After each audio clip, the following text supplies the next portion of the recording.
started getting in gangs when I was like about 12 years old, Los Angeles, California. Uh, it was fun at the time. We had a lot of fun. For the most of it was just fighting, wasn't a lot of shooting. We came, we had our little gang meetings. We had leaders. We had people that ordered us what to do, commanded, told us when we need to do stuff. My way went on for about 1989, when it really started breaking up. All the drive-by shootings started. Also, I've been in prison before. I've committed crimes. I've served time in prison, served time in juvenile hall. I've sold dope, used dope.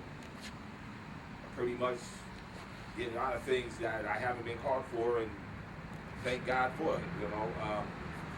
I've been in the gang for over 20 years. I think about 30 years I was a gang member. I just found, I just did one last stretch in prison, and I got out and decided to quit.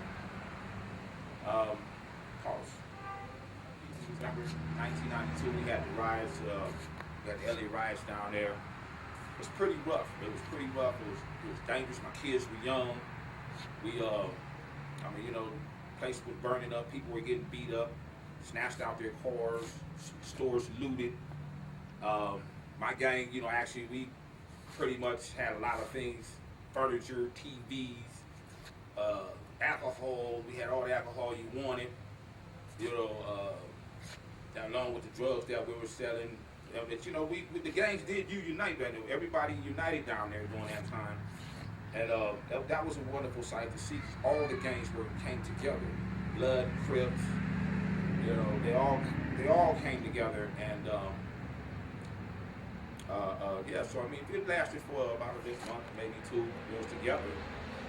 But that's only gonna last for a minute. Then it started over with the drive-by shootings. So after my kids got sold and I did one last little violation in jail, I decided to get up out of there and move to Washington State. But I was still a gang member when I got there. And I got there, I was doing good for a little while. I was doing actually good, really good. But I made one major mistake and went back to the streets. And when I entered back into the streets, I entered back into the gang banging world. It costed me my freedom there, costed me my children. Got back into drugs. I got back on drugs. And that lasted for like 2005 and 2008. But in between that time, I was in and out of jail, fighting cases. I had assault charges with a deadly weapon out there in Washington State. I ran from there, ran from parole. I've been running back and forth from parole. This is a good thing for everybody to know, that being in a gang is not what it all seems to be. A gang, to me, and from my experience and what I've been through, is dumb. It's literally not something to do at this time, especially during these times, because, it's a whole lot different. You got people, your own homeboys killing you. You got, you got other people trying to kill you. And you got the racists fighting against each other, and so it's just not fun. It's dumb. It's really dumb. But then as I say, for instance, when I went to Washington, I seen gangs, heard of gangs that I never even seen before, but I know where they come from, and it was like one time, and you have nobody there with you, you're homeless. I ended up homeless out there behind this, just not listening. But this last time, I decided that it was time to quit. It was time to quit. So what I did is, while I was in prison out in California and waiting on Washington State to come pick me up, and I'm telling you that is not a fun thing. You're watching all your buddies get out, collecting their $200, and they tell you to go to another cell because another state is here to pick you up. Granted, I got a first-class ticket back to Washington on the airplane, but man, I'm in handcuffs. I'm first one on the plane, last one to get off. Then from prison to prison, it's just not right. It wasn't fun going from prison to prison. You getting out of one prison, heading to another one. And having to sit here, and then not granted, right when I was getting ready to get released from this prison, I had another warrant pop up and had to go do more time in Washington State. So I learned a lot going through these experiences. And to me, in anything, if there's a chance in your life that you could do something different, do it. Please stay away from the gangs. The gangs are not it. Your homeboys, they forget about you when you're in jail. You can best believe that. And when you're dead, they only gonna last. That only lasts for a couple of years. We may sit around and talk about you a year or two later, but it's not an everyday thing. The only time we really talk about you is when we gathered and we're drunk. Then your name will pop up. Oh man, I remember the homie did this. I remember the homie doing that. But you just become a memory, and that's it.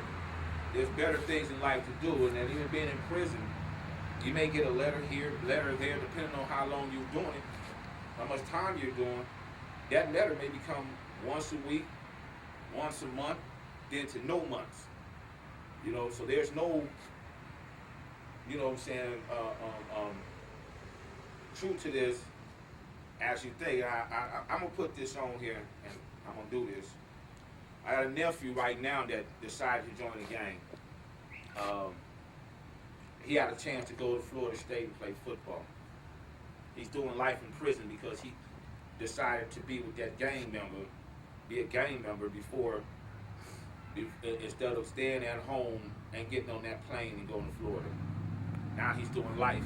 And even him has to understand, I'm family, I'm your uncle. I'll write you as much as I can.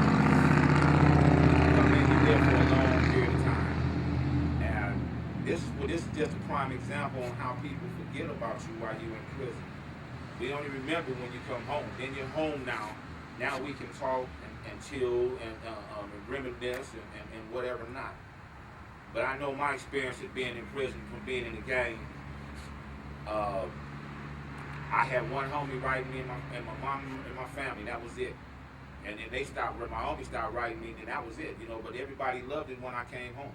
Oh, you're home now, hey big homie, and all that kind of stuff, but screw it, man, it's a done deal, I'm done. I retired, and I'm staying retired, and I'm sending a message out to anybody that wants to know and wants to hear. Leave it alone, it's not the place to be, it's not the lifestyle that you think it is. Your homies are really, you got some homies that are true to you, and then you got some that'll stab you in your back quick as soon as they get a chance. All you gotta do is make one mistake and it's a done deal, So, to me, go to school, get an education, and if you can't do nothing else other than that, then go to Jesus Christ, because He'll help you too. It's what I did. That's how I survived. That's how I got out. You know what I'm saying? Okay. My children out there, so that they can have a better life, and it works. And it works. Sometimes you gotta move away from certain areas, and for somebody to say there's no way out of the gang, they lying, because there's a way out. You just have to go. You do what you have to do to get out.